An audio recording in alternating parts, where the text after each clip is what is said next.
यहाँ पे हम लोग रूट 3 को इरेशनल प्रूव करेंगे। This is the most anticipation of the chapter 1 class 10। Okay, चलो तो देखते हैं। यहाँ पे मेरे को पता है रूट 3 इरेशनल है, हम लोग क्लास 10 के अंदर ये चीज एक्सेप्ट करते आए, बट यहाँ पे क्लास 10 के अंदर हम लोग उसको प्रूव करते हैं। तो यहाँ पे हम लोग प्रूव करेंगे रूट 3 इरेशनल। Example number 9। तो एक काम करता हूँ, मैं एज्यूम कर लेता हूँ कि लेट रूट 3 रेशनल नंबर, अगर वो रेशनल नहीं हुआ तो ऑटोमेटिकली इरेशनल आ जाएगा। कि हम जानते हैं real number divide into two part, rational और इरेशनल। जो हमारा नंबर रेशनल नहीं होता वो इरेशनल होता है। तो चलते हैं, मैंने काम किया, let assume root 3 is a rational number. मैंने ऐसा एज्यूम कर लिया रूट 3 रेशनल नंबर है, तो मैं ऐसा देता हूं root 3 equal to a upon b। हम जानते हैं रेशनल नंबर को तो p बाई q के फॉर्म में लिखते हैं। यहाँ पे आप p अपॉन q लिखोगे तो भी चलेगा, a बाई b लिखोगे तो भी चलेगा, m अपॉन n लिखोगे तो भी, x अपॉन y जो भी लेना है आप अपने इच्छा से ले सकते हो। डिफरेंट ऑथर ने अपनी बुक के अंदर अलग अलग यूज किया है। चलते अब ये b डिवाइड में आ जाएगा मल्टीप्लाई में root 3b equal to a। तो मैं ऐसा लिखता हूं a equal to root 3b। अब यहाँ पे मेरे को रूट 3 डिस्टर्ब कर रहा है। एक काम करते हैं, रूट 3 को रिमूव करने के लिए square on both side, square on both side. तो दोनों साइड स्क्वायर कर लेता हूं। a का स्क्वायर वहां पे रूट 3b का स्क्वायर, तो यहाँ पे आ जाएगा a square equal to 3b square. अब यहाँ पे चलते हैं थ्योरम 1.3। थ्योरम 1.3 का स्टेटमेंट कुछ ऐसा है, p divide a square then p also divide a। अगर p a स्क्वायर को डिवाइड करता है कंप्लीटली तो p a को भी डिवाइड करेगा। जैसे कि एग्जांपल मैंने ले लिया कि सपोज ये मेरा 5 है, अगर मैं 2 to 5 से डिवाइड करता हूं 5 से 2 to 5 को, तो हम जानते हैं रिमाइंडर 0 आता है। मतलब 5 ये 2 to 5 मतलब 15 के स्क्वायर को कंप्लीट डिवाइड करता है। तो ये 5 हमारा 15 को भी डिवाइड करेगा। आप चेक कर सकते हो, अगर 5 के टेबल में 15 की बात करें 3 टाइम में आता है, रिमाइंडर 0 आता है। सेम है, अगर 2 के टेबल में हम जानते हैं 64 कंप्लीट डिवाइड होता है, तो 2 के टेबल में 16 भी होगा क्योंकि 64 16 का स्क्वायर है। तो कोई भी नंबर अगर स्क्वायर हमारा डिवाइड होता है तो जिस नंबर का वो स्क्वायर है वो नंबर भी आएगा उसके डिवाइड में। जैसे मैं बोल सकता हूं 3 divide a square then 3 also divide a। तो मैं यहां लिखूंगा here 3 is a factor of a square then 3 also factor of a।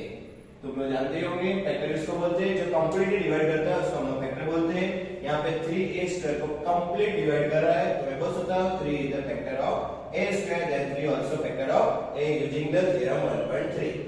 Okay, तो हम लोग जानते हैं। चलो एक चीज और आपको बता देता हूँ, अगर मेरे को बोला जाए कि 15 के फैक्टर लिखने तो हम लोग कुछ ऐसा लिखते थे 3 into 5 here 3 is the factor of 15, 5 also factor of 15 ऐसा लिखते थे। तो सेम चीज 15 इक्वल टू अगर 3c लिखा जाए तो जो मल्टीप्लाई के साथ 15 को ओपन करने पे नंबर आया मींस ये 3 मेरा 15 का फैक्टर होगा। तो इसी चीज को अगर मेरे को लिखना है, मैं अगर ऐसा लिखूं a इक्वल टू 3c, तो हो सकता है 3 is the factor of a and here c is the any constant number, कोई भी कांस्टेंट नंबर हो सकता है। सेम है इसकी तरह कि हम लोगों ने देखा था 3 फैक्टर था 15 का, ओपन करने पे आया तो 15 को ओपन करने पे 3c आ रहा है, मतलब जो भी मल्टीप्लाई में नंबर आता है वो इस नंबर का फैक्टर होता है। तो यहाँ पे मैं ओपन कर रहा हूँ a इक्वल टू 3c, क्यों? क्योंकि a is the factor of 3 is the factor of a। Okay, तो मैं यहाँ लिख सकता हूँ a इक्वल टू 3c। अब एक काम करता हूँ, इसको मैं लेता हूँ इक्वेशन 1, इसको लेता हूँ इक्वेशन 2। अब इसको a स्क्वायर बनाएंगे तो चल लेते स्क्वायर ऑन बोथ साइड, दोनों साइड स्क्वायर का लगाओ।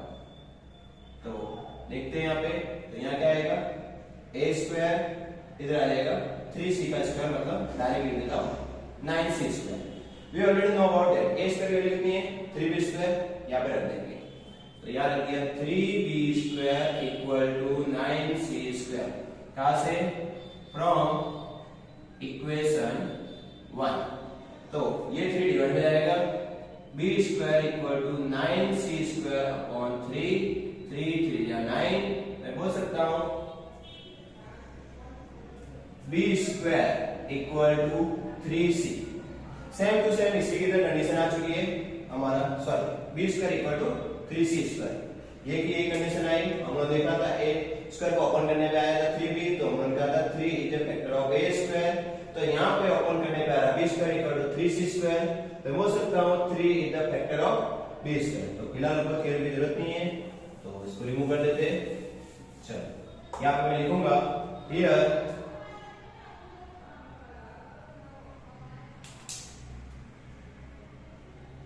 Three is a factor of b square.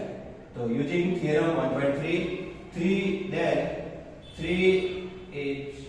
3 also factor of b।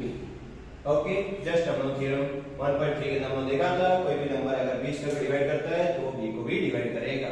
यहाँ पे लिख देता हूं इसको मैं इक्वेशन 3। अब पढ़ते हैं हम लोग इक्वेशन 2 और 3 का sentence.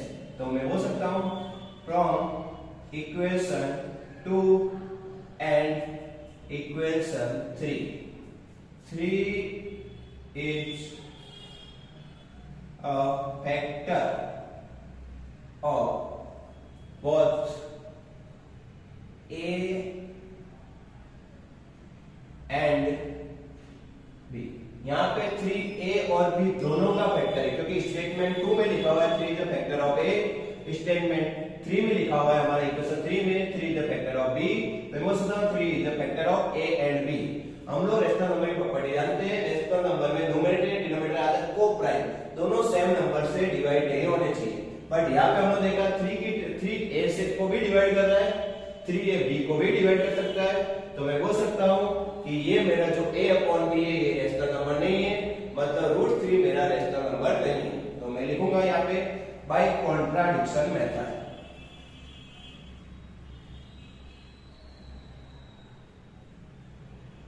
Contradiction method,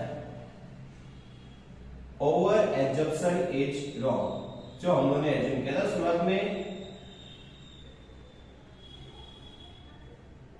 is wrong, हम लोगों ने जो भी एज्यूम किया था √3 इज रेशनल नंबर, ये रॉन्ग है। √3 इज एन इरेशनल